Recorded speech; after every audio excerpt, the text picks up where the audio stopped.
L'actualité, c'est le dossier judiciaire concernant Barthélémy Diaz à la Cour suprême.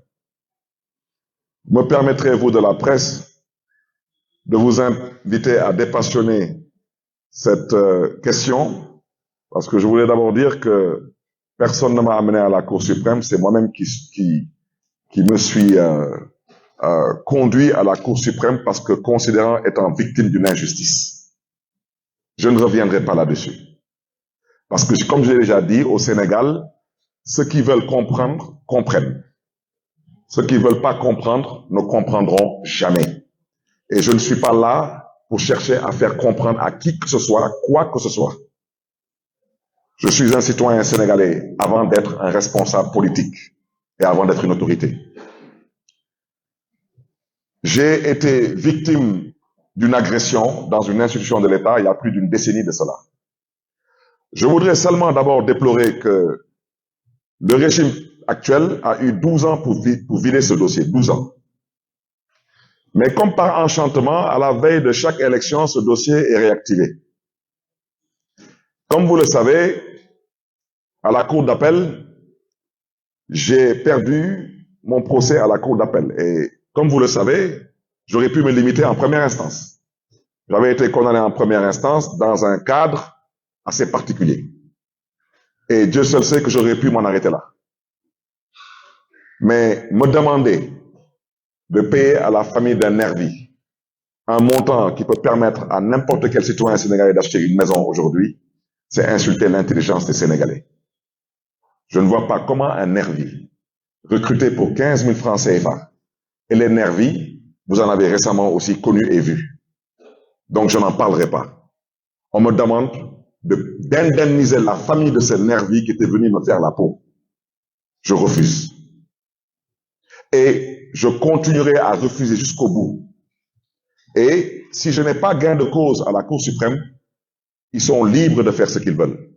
Je ne signerai jamais un chèque au profit de cette famille, jamais de la vie. Si cette famille n'a pas l'humilité, la décence de comprendre que cette situation était une situation déplorable pour toutes les parties, je ne suis pas là pour être le dindon d'une quelconque farce. Je refuse. Ça veut dire que demain, n'importe quel nervi qui perdra la vie dans la rue devra être indemnisé. Donc pendant qu'on y est, que tous les chômeurs aillent devenir des nervis. On me dit que je suis poursuivi en pénal. On me dit que je suis poursuivi pour assassinat. Mais en pénal, c'est vous qui portez les charges. À vous d'apporter les preuves. Personne n'a pu sortir l'arme du crime et personne n'a pu apporter la preuve que j'ai tué cette personne. J'ai tiré et j'ai bien tiré. Et je le dis et je le répète. Si quelqu'un s'aventure à refaire cela, je referai la même chose. Parce que je ne suis pas entré en politique pour y perdre ma vie. Je suis entré en politique pour apporter ma modeste contribution. Je voudrais inviter la presse à ce stade à deux choses. Premièrement, à dépassionner ce débat. La Cour suprême ne va pas me juger. La Cour suprême va examiner ce qui a été fait en cour d'appel. Il faut qu'on se comprenne. Le 22 décembre, je serai avec les artisans dakarois à la foire internationale de Dakar. Et quand je quitterai là-bas, j'irai rejoindre Khalifa Sall à l'intérieur du pays dans notre quête de parrainage. Je ne compte pas aller à la Cour suprême parce que la Cour suprême ne me juge pas. La Cour suprême va examiner ce qui a été fait à la Cour d'appel. C'est ce que je vais d'abord dire. Ensuite, demander à tous les militants de Taxawu Sénégal, à tous les sympathisants de Taxawu Sénégal, s'il vous plaît, ne venez pas chez moi parce que je n'irai pas à la Cour suprême. Ne cherchez pas à m'accompagner parce que je n'irai pas à la Cour suprême. Et s'il vous plaît, de grâce, n'allez pas à la Cour suprême. Il ne s'agit pas d'aller là-bas mettre une quelconque pression. Il n'y a que deux choses qui vont se passer le 22 décembre. Ou la Cour suprême confirme ce que la Cour d'appel de Dakar a eu à donner comme verdict. À partir de ce moment, j'aurai épuisé toutes les voies de recours que m'offre la justice sénégalaise. Mais je voudrais que les choses soient claires. Quand on parle de la mairie de Dakar, j'invite les uns et les autres à informer vrai et juste, parce que même si je suis condamné, je garde mon poste de maire de Dakar. Le poste de maire de Dakar, il y a des gens qui n'attendent qu'une seule chose, c'est que je perde ce poste. Boulen Tchatou, mairie de Dakar. Boulen Ko Tchatou.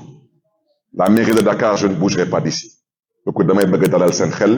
Et puis, à certaines personnes qui sont si excitées et si enthousiastes de me voir perdre la mairie de Dakar, parce que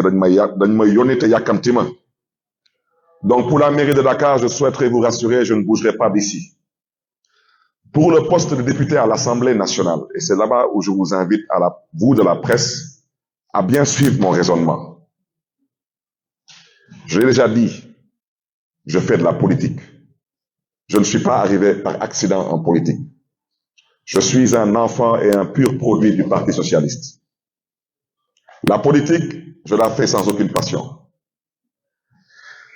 Je voudrais dire, concernant le poste de député, que je dénonce cette volonté de vouloir remettre en cause le parrainage parlementaire du candidat Khalifa Ababakar Sall. Et je m'explique. Nous sommes 14 députés Tahaou à l'Assemblée nationale. Le parrainage parlementaire, nous avons besoin de 13 députés. Je ne parlerai pas de certaines manœuvres.